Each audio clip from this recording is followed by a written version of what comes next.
Red and blue lights cut through the manicured oaks of Summit Ridge Estates, throwing long, frantic shadows across the concrete. Camille Foster, a federal prosecutor who had spent her entire career putting dangerous men behind bars, was about to become a casualty of the very justice system she had devoted her life to serving. She had the penal code memorized. In the dark of her own driveway, none of it mattered. Only the color of her skin did. What started as a simple, unjustified demand for identification escalated into a shattered career, a rigged trial, and an 8-year prison sentence that should never have existed. The dashboard clock of the silver Mercedes sedan read 2:07 a.m. Camille rubbed her temples, trying to massage away the dull ache radiating behind her eyes. At 34, she was one of the youngest and most formidable assistant United States attorneys in the Northern District of Illinois.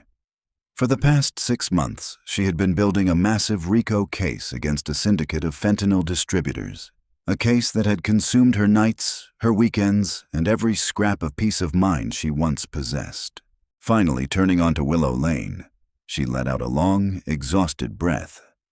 Summit Ridge Estates was an affluent, quiet suburb of Chicago marked by sprawling lawns, colonial-style homes, and a pervasive sense of insulated safety. It was the kind of neighborhood where the biggest scandal was a poorly trimmed hedge or a recycling bin left out too long. Camille had bought her 4-bedroom home here 2 years earlier, a tangible reward for relentless work and unyielding dedication to public service. She pulled into the driveway, gravel crunching softly beneath the tires, and shifted into park. She was running on pure adrenaline and lukewarm coffee from the federal building, gathering the thick leather briefcase filled with redacted grand jury transcripts. She stepped out into the crisp autumn night. Before she could lock the car door, a spotlight hit her full in the face. The beam was blinding, a hard white light that washed the world into nothing. She squinted and raised a hand to shield her eyes. The low, heavy rumble of a police cruiser idled at the curb, stealthy and predatory. It had never used its sirens. It had simply crept up the street with headlights off until the exact moment she exited her vehicle. "Step away from the vehicle and keep your hands where I can see them." The voice barked over the PA system, flat and commanding. Camille froze. Her prosecutor's mind immediately tried to categorize the situation. Mix-up, stolen vehicle report matching her plate. "Officer," she called, voice steady and authoritative, the same tone she used in federal court. "Is there a problem? I live here." A heavy car door slammed. Footsteps crunched across the gravel with deliberate, aggressive speed. As her eyes adjusted, the silhouette of a uniform took shape. Officer Travis Brennan, heavily built, severe angular jaw, one hand resting casually yet terrifyingly on the butt of his holstered service weapon. I said, "Step away from the car." Brennan closed the distance until he stood mere feet from her. His eyes swept over her. A black woman in a wrinkled charcoal pantsuit standing beside an $80,000 luxury vehicle in a neighborhood whose demographics skewed overwhelmingly white. "I heard you, officer," Camille replied, keeping her ground but her hands visible. "I'm asking why you're on my property. This is my home. I just got off work." "Right, work," Brennan scoffed, the skepticism unfiltered. "At 2 in the morning, let's see some identification." "I am an assistant United States attorney," she said, voice dropping an octave into the unyielding register she reserved for hostile witnesses. "My ID is in my purse on the passenger seat. If you'd like to see it, I need to reach inside." "Do not reach into that vehicle." Brennan's voice rose. His body tensed. He unclipped the retention strap on his holster. The sharp snap echoed through the quiet neighborhood like a firecracker. Camille's heart hammered against her ribs, but training kept her rooted. She knew the statistics. She knew how quickly these encounters turned tragic. "Officer Brennan," she said, reading the silver name tag. "Look at my license plate. Run it. It's registered to Camille Foster at this exact address. You are conducting an unlawful stop on private property without reasonable suspicion. I am simply trying to go to sleep. You don't tell me how to do my job." Brennan stepped into her personal space. The smell of stale spearmint gum and metallic brass hit her. "We've had a string of burglaries in this area. You fit the description of a suspect. A burglary suspect in a tailored suit driving a Mercedes, Camille countered, the absurdity momentarily overriding caution. Are you listening to yourself? Turn around, hands on the roof of the car. No, she stated firmly. I am not under arrest, and you have no probable cause to detain me. I am going inside my house. She turned slightly toward her front door, the natural movement of a woman exhausted and frustrated by a blatantly prejudiced encounter. To Officer Brennan, it was the trigger he had been waiting for. I said turn around. He lunged. He did not simply grab her arm. He seized the shoulder of her blazer and yanked her backward with violent force. The sudden momentum caught her completely off guard. Her heavy leather briefcase slipped from her grasp, hit the driveway, and burst open. Hundreds of pages of confidential federal documents, witness testimonies, surveillance logs, financial ledgers, scattered across the cold concrete like dead leaves. Get your hands off me, Camille shouted, professional composure finally shattering under the physical violation. She instinctively pulled her arm free. Stop resisting, Brennan bellowed, voice echoing through the silent, wealthy streets. He swept her legs out from under her. The world tilted violently. Camille hit the hood of her Mercedes hard. The metal groaned under the impact. Breath left her lungs in a sharp, ragged gasp. Pain flared through her ribs. Before she could process the shock, Brennan shoved his forearm into the back of her neck, pinning her face against the cold windshield. I am not resisting, she gasped, tasting blood where she had bitten her own lip. You are assaulting a federal officer. You are going to lose your badge for this. Shut up. He spat the words and wrenched her right arm behind her back. Across the street, porch lights flickered on. The commotion had woken the neighborhood. The front door of the house directly opposite cracked open. A woman in a floral robe stepped onto the porch. Eleanor Pratt, head of the Homeowners Association. Camille had exchanged cordial pleasantries with her only 3 days earlier about the upcoming block party. Eleanor, Camille cried out, cheek pressed agonizingly against the glass. Eleanor, tell him I live here. Eleanor stood with her arms crossed tightly over her chest. She looked at Camille, pinned, bleeding, and then at Brennan. The older woman's face hardened into a mask of nervous hostility. Officer, she called into the night, voice trembling with misplaced righteousness. I've never seen that woman before in my life. Be careful, she might have a weapon. I'm calling 911. The betrayal landed like a physical blow, sharper than the pain in Camille's shoulder. She stared at her neighbor in pure disbelief. I helped you find your golden retriever last month, she thought, mind spinning into despair. You know exactly who I am. But the lie was all Brennan needed.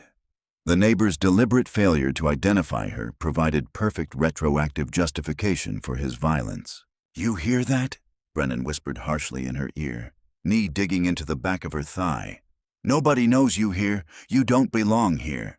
The cold steel of handcuffs bit into Camille's wrists, ratcheted so tight they instantly cut off circulation to her fingers. Brennan hauled her roughly off the hood and spun her to face him. Her suit was ruined, torn at the seam. Her hair was disheveled. A thin trail of blood leaked from the corner of her mouth. A second patrol car screamed around the corner, sirens wailing, shattering the last of Summit Ridge's carefully cultivated tranquility. 2 more officers jumped out, hands hovering near their weapons. What do we got, Travis? The older of the two asked, shining a flashlight directly into Camille's tear-streaked, furious face. Caught her casing the neighborhood. Brennan lied effortlessly, not a tremor in his voice. When I asked for ID, she got belligerent, tried to flee into the house, then assaulted me. Caught me right in the jaw. Camille stared at him, horrified. Brennan had a faint red mark on his chin, likely from where he had scraped it against her blazer buttons when he tackled her. It was a masterclass in staging a narrative. I am Assistant United States Attorney Camille Foster, she said to the newly arrived officers, voice shaking with rage, not fear. My badge is in the car. This officer assaulted me unprovoked.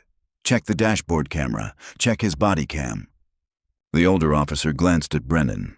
Brennan merely tapped the black square on his chest. Crazy thing, he said with a smirk. Battery died about 20 minutes ago. Been meaning to swap it out. Camille's stomach dropped into an icy abyss. The classic malfunction. She had prosecuted corrupt cops before. She knew the playbook.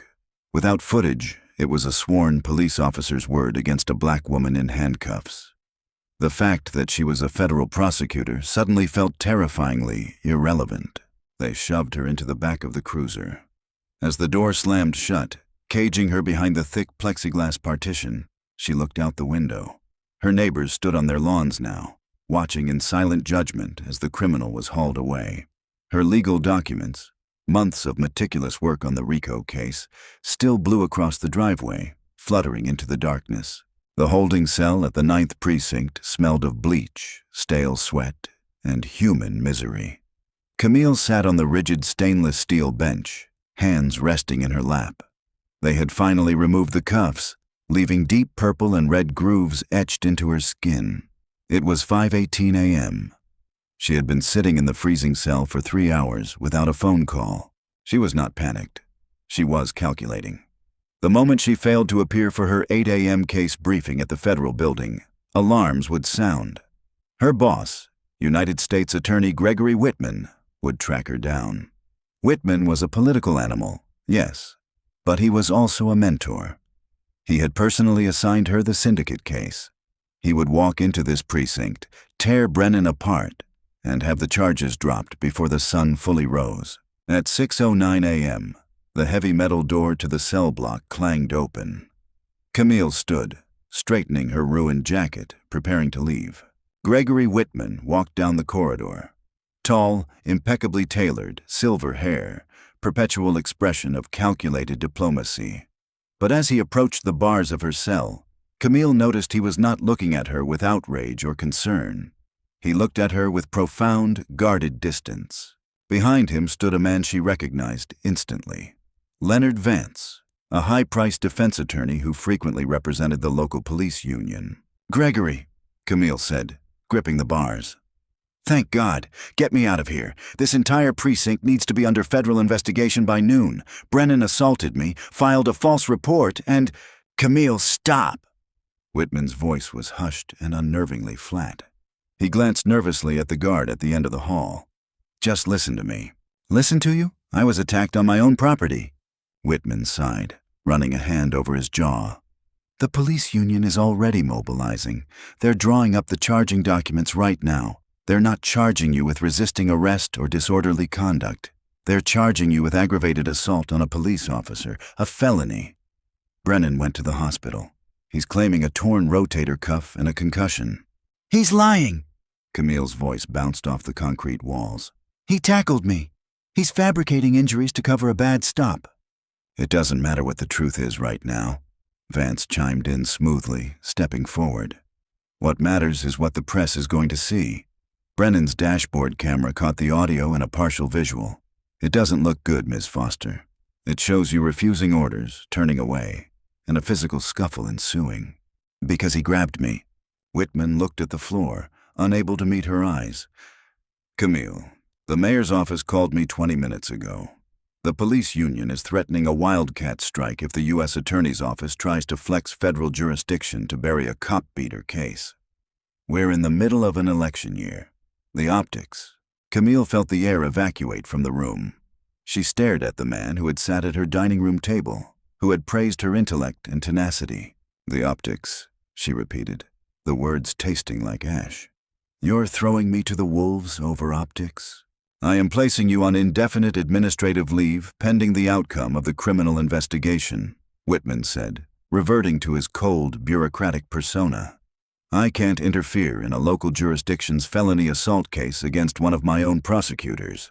It's a conflict of interest. You're going to need private counsel." He turned to walk away.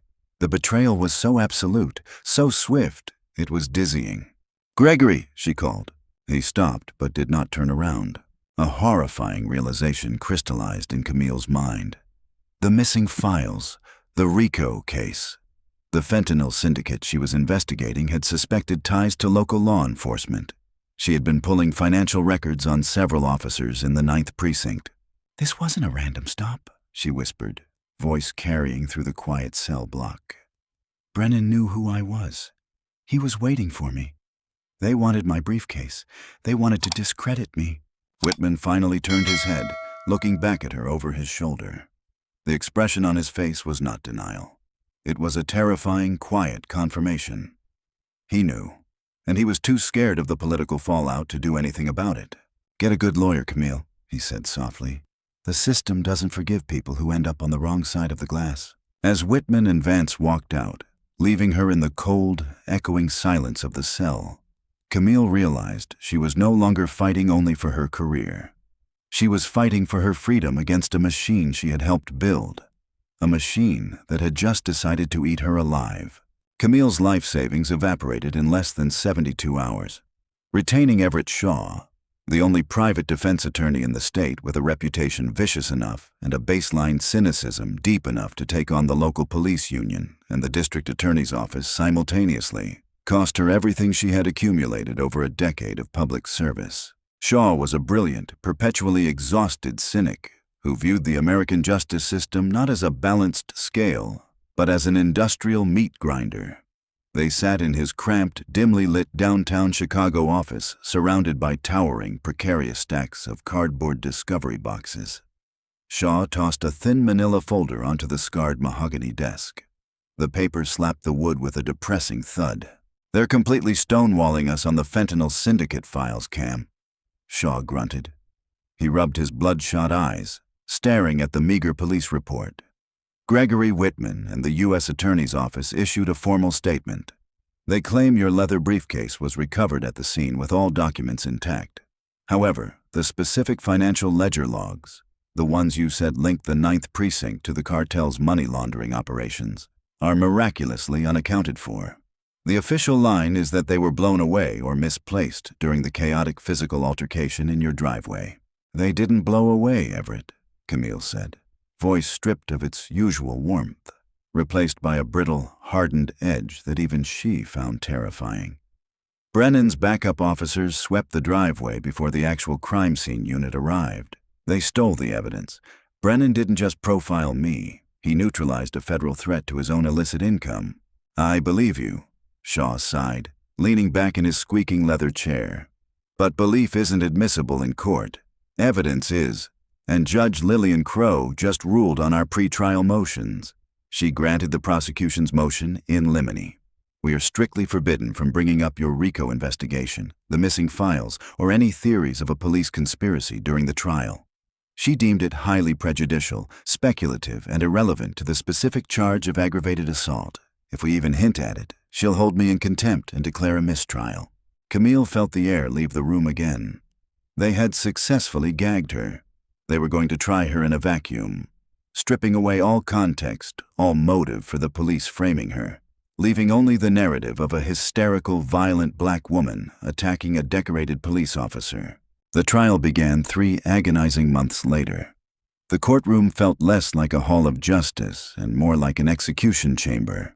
The gallery was packed tightly with off-duty police officers sitting shoulder to shoulder in a silent, intimidating wall of solidarity for Travis Brennan. The district attorney, a slick, politically ambitious man named Victor Langford, paraded his witnesses before the jury with theatrical precision. The most devastating blow came not from the police, but from Camille's own neighbor. Eleanor Pratt took the witness stand in a perfectly pressed floral dress, hands clasped demurely in her lap. Under Langford's gentle coaxing, she painted a picture of absolute terror. "I heard shouting," Eleanor testified, voice trembling with practiced fragility. "I looked out my front window and saw this aggressive woman. She was screaming, flailing her arms.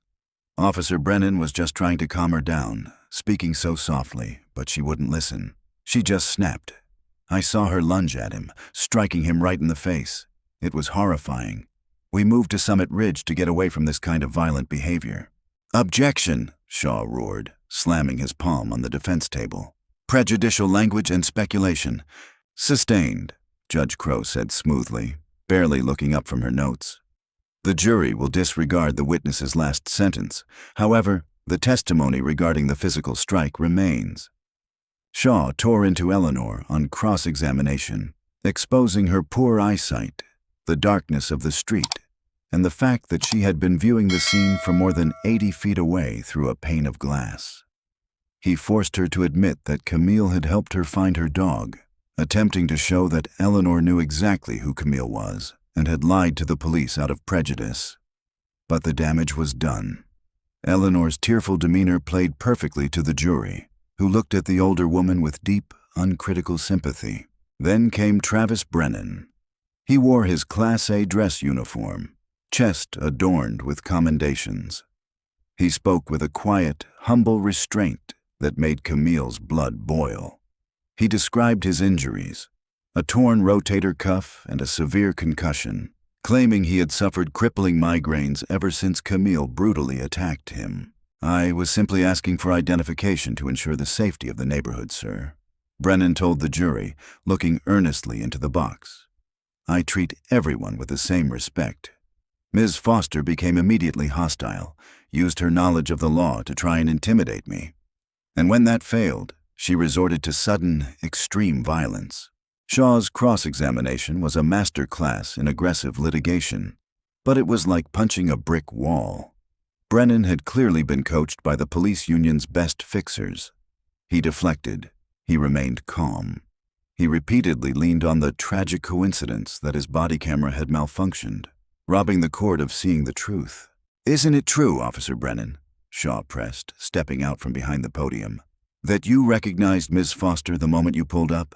That you targeted her specifically because she was investigating your precinct?" "Objection!" Langford shouted, leaping to his feet. "Violation of the pretrial orders. Counsel is deliberately introducing excluded, baseless conspiracy theories." "Sustained." Judge Crow's eyes flashed with genuine anger. "Mr. Shaw, I warned you. One more outburst like that and you will spend the night in the county jail, and I will instruct the jury to draw negative inferences from your conduct." Camille sat frozen at the defense table. She was watching her life be dismantled piece by piece by the very rules of evidence and procedure she had once wielded against cartels and murderers. The system was functioning exactly as designed, protecting its own, silencing the accused, and prioritizing procedural compliance over actual, verifiable truth. She was trapped in a nightmare of her own profession's making, suffocating under the weight of perjured testimony and judicial complicity. Against Shaw's strong advice, Camille insisted on taking the witness stand. She knew the risks. She knew Langford would attempt to dissect her character, to paint her as an arrogant, entitled attorney who thought she was above the law. But she could not sit silently while her life was stolen. She had to speak her truth, even if the courtroom had been structurally engineered to ignore it. Taking the oath, Camille looked directly at the jury. They were predominantly white, older, and visibly uncomfortable making eye contact with her. "I did not strike Officer Brennan," she testified, voice clear, resonant, and unwavering. "I was exhausted.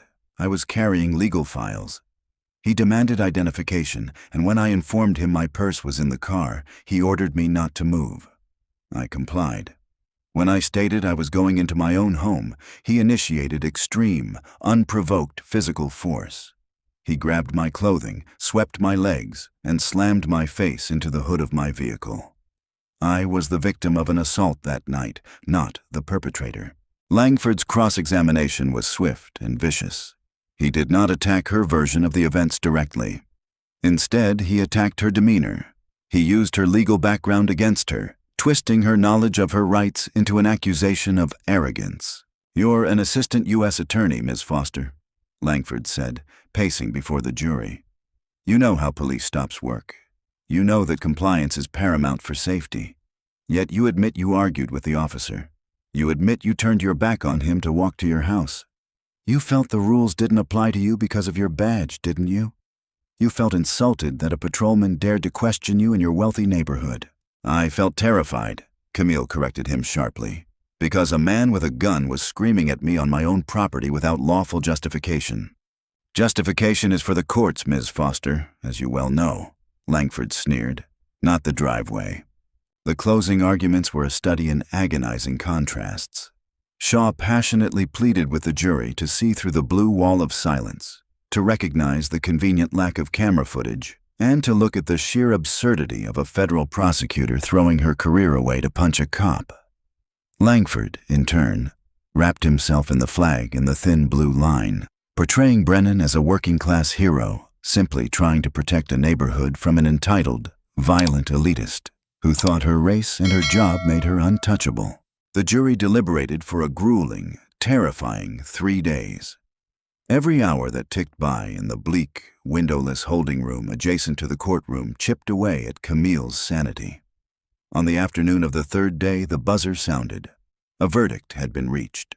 Walking back into the courtroom, the air felt thick, almost unbreathable. The off-duty officers in the gallery sat in stony, expectant silence.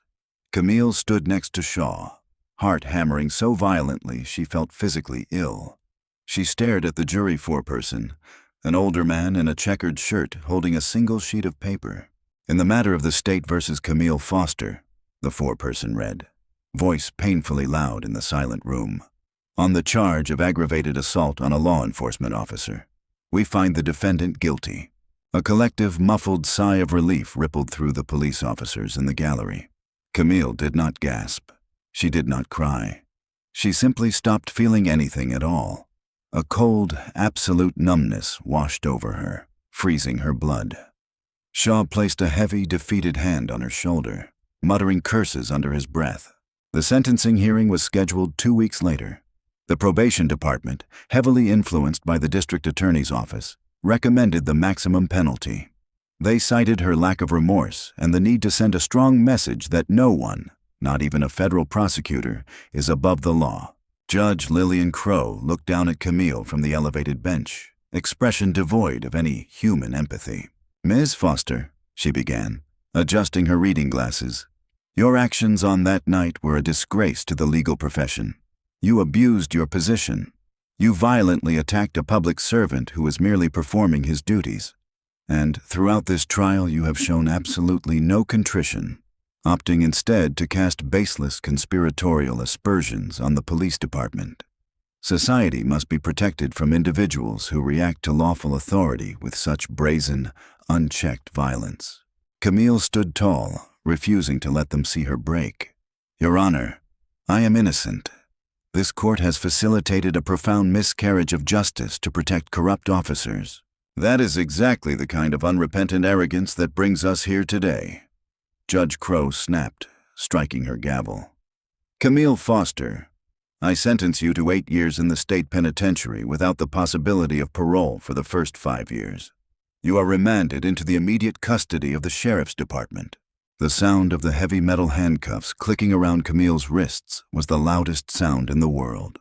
It was the same sound she had heard in her driveway, but this time it was final. 2 bailiffs grabbed her by the arms. As they turned her around to lead her out of the courtroom, her eyes swept the room. She saw Victor Langford shaking hands with the police union representative.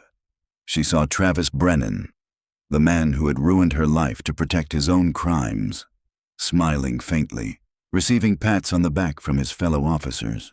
And then, standing near the back doors, she saw Gregory Whitman, her former boss. He had come to watch the execution. When their eyes met, Whitman could not hold her gaze. He looked down at the floor, a coward in a tailored suit, complicit in the destruction of an innocent woman. They led Camille through the heavy wooden doors, out of the courtroom, and down the sterile, fluorescent-lit hallway toward the holding cells. The transition was instantaneous and brutal. In the span of a few months, she had gone from commanding federal courtrooms to wearing an orange jumpsuit. The heavy steel door of the transport van clanged shut behind her, plunging her into darkness. The engine roared to life, carrying her away from Summit Ridge Estates, away from the law she had loved, and into an 8-year void where justice was nothing more than a ghost story told in the dark. Crestwood Correctional Facility for Women was a fortress of rusted iron, crumbling cinder block, and suffocating despair. It existed in a perpetual state of sensory overload. The echoing clang of heavy steel doors, the chaotic shouting from the cell blocks, the ever-present cloying scent of industrial cleaner attempting to mask the smell of unwashed bodies and institutional food. For Camille Foster, a woman who had previously dictated the fate of criminals from the pristine mahogany tables of federal courtrooms, the transition was nothing short of psychological torture. During her first 6 months, she spoke to no one. She existed in a state of catatonic shock, retreating into the deepest corners of her own mind to survive the brutal reality of her incarceration. She was stripped of her tailored suits, her identity, and her dignity, replaced by a shapeless orange jumpsuit bearing the Department of Corrections number 84792. She learned quickly that the justice system she had so faithfully served did not care about truth once the gavel fell. It only cared about processing bodies. But as the first year bled into the second, the shock slowly mutated into a cold, hardened resolve. Camille was a prosecutor. Her entire life had been built on dissecting complex narratives, finding the fatal flaw in an opponent's argument, and fighting relentlessly until the truth was exposed. She realized that sitting in her cell, allowing anger to consume her, was exactly what Travis Brennan and Gregory Whitman wanted. They wanted her broken. They wanted her erased. She requested a transfer to the prison's law library, a dimly lit, poorly ventilated room filled with outdated legal encyclopedias and dog-eared copies of state statutes.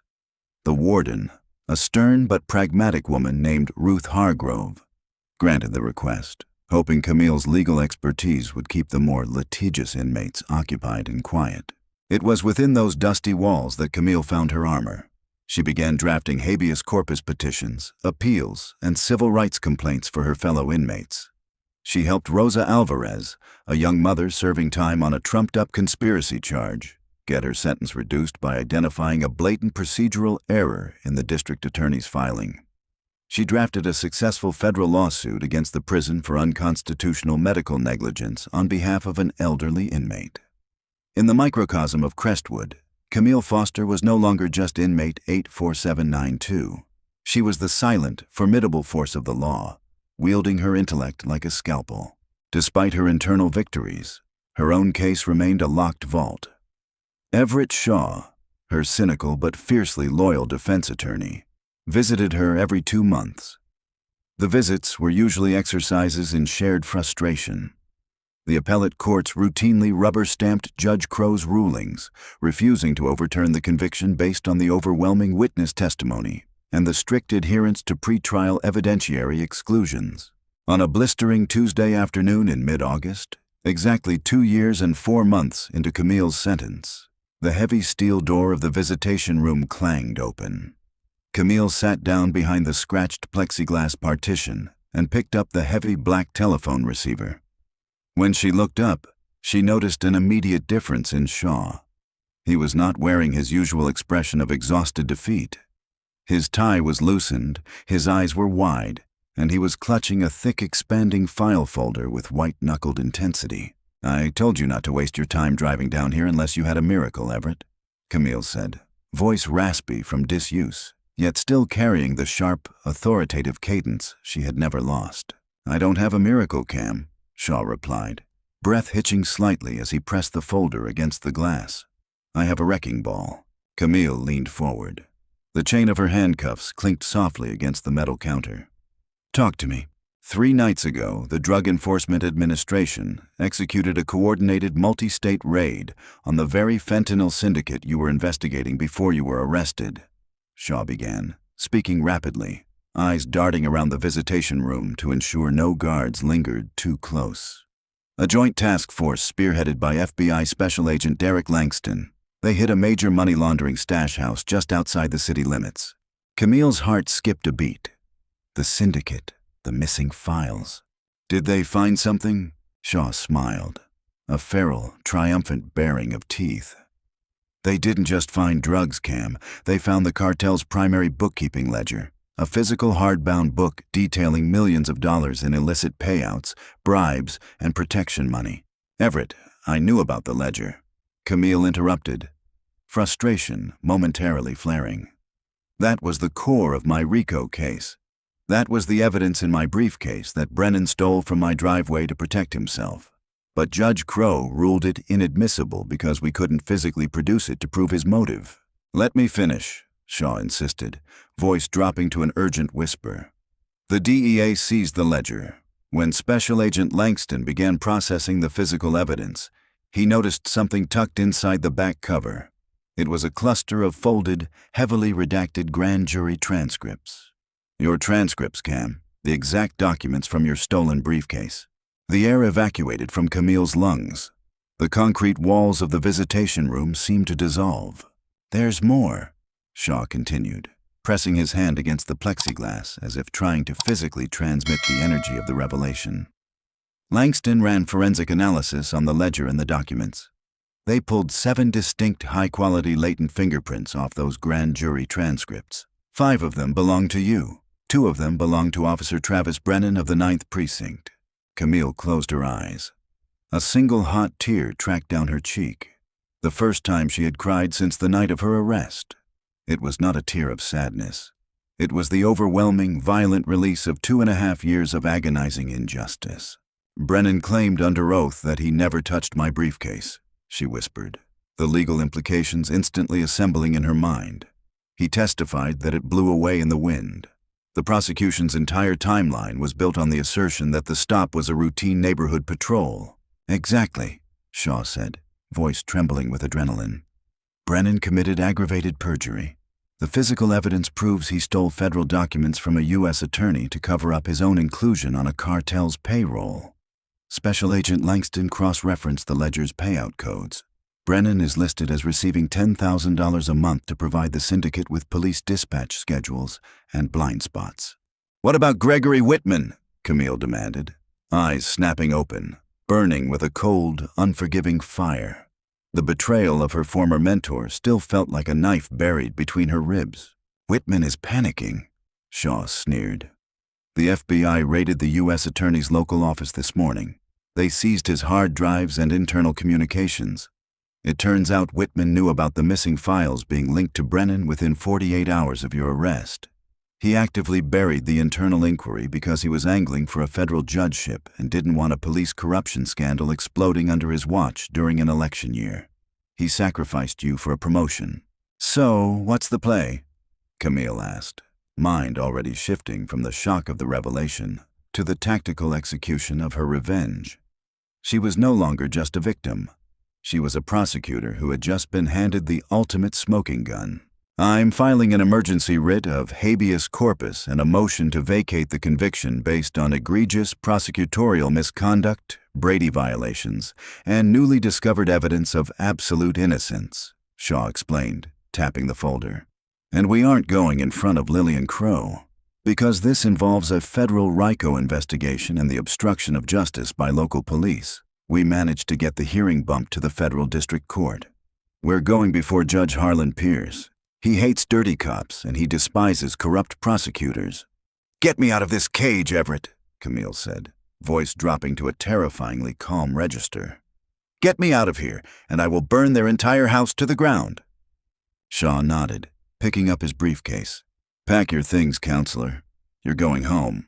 The federal courthouse in downtown Chicago was a breathtaking masterpiece of grand neoclassical architecture, its towering white marble columns projecting an aura of unyielding authority. For Camille Foster, walking into courtroom 4B in heavy steel handcuffs and a wrinkled orange prison uniform, was the most profoundly humiliating yet fiercely empowering moment of her entire life. She was no longer just the accused. She was the incoming storm, a force of nature fueled by 30 months of wrongful incarceration. The air outside had been electric, swarming with news crews, journalists, and angry protesters demanding justice. Word had miraculously leaked to the press about the explosive nature of this emergency federal hearing. The city collectively held its breath, waiting to see if the impenetrable blue wall of silence was finally going to crumble. Sitting at the heavy mahogany defense table next to Everett Shaw, Camille kept her posture rigidly, perfectly straight. She resolutely refused to look back at the packed gallery behind her. She kept her dark eyes locked dead ahead on the heavy oak doors at the front of the majestic room, grounding herself completely in the reality of the courtroom she had once commanded. When the stern bailiff finally announced the arrival of federal Judge Harlan Pierce, The chaotic murmuring room instantly fell into a deadly, suffocating silence. Judge Pierce was an intimidating older man with a legendary reputation for possessing a merciless intellect and harboring absolutely zero tolerance for prosecutorial misconduct. He took his elevated seat at the massive wooden bench, meticulously adjusted his heavy reading glasses, and looked down with narrowed eyes at the immense stack of federal affidavits Everett Shaw had boldly filed. The state had cowardly sent a junior appellate attorney named Miles Corbin to defend the rotten, falling conviction. Corbin was a perpetually nervous, sweating man who clearly understood with terrifying clarity that he had just been handed a live, unpinned grenade. Victor Langford, the slick, politically ambitious district attorney who had maliciously, vindictively prosecuted Camille 3 long years earlier, was conspicuously, tellingly absent. The official press release falsely claimed Langford was currently on indefinite administrative leave, but everyone in the entire legal community knew the hidden truth. He was desperately scrambling to secure his own criminal defense counsel before the federal indictments inevitably dropped.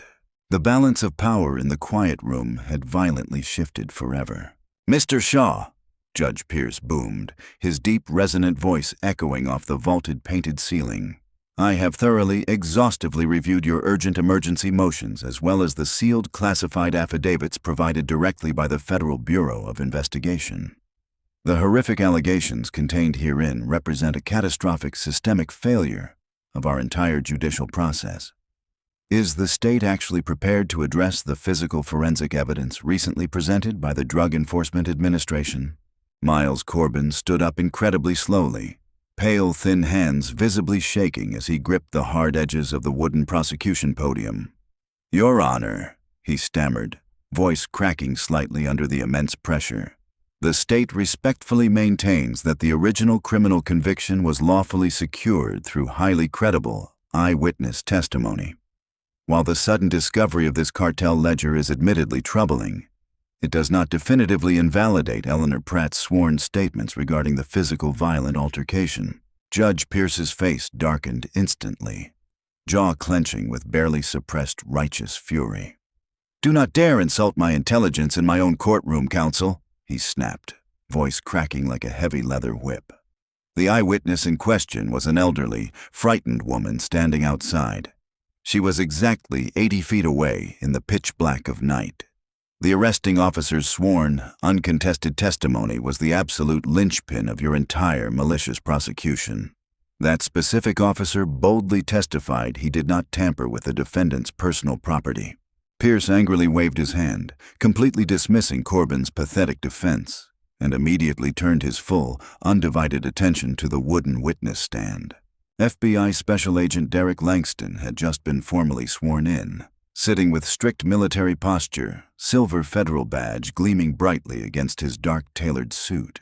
"Agent Langston," Everett Shaw began softly, approaching the center with the predatory, confident grace of a shark finally smelling fresh blood in the water. "Can you please explicitly confirm for this federal court exactly what you and your federal task force found hidden deep inside the cartel syndicate's master financial ledger?" Langston leaned forward, speaking directly into the small microphone. "Yes, sir," he replied, voice authoritative, crisp, and totally unwavering. "During the Dawn raid, we successfully recovered exactly 42 individual pages of highly classified, unredacted federal grand jury transcripts officially belonging to Assistant United States Attorney Camille Foster. Exhaustive forensic analysis, subsequently conducted by our federal laboratory, definitively confirmed the clear presence of Officer Travis Brennan's latent fingerprints on several of those stolen documents.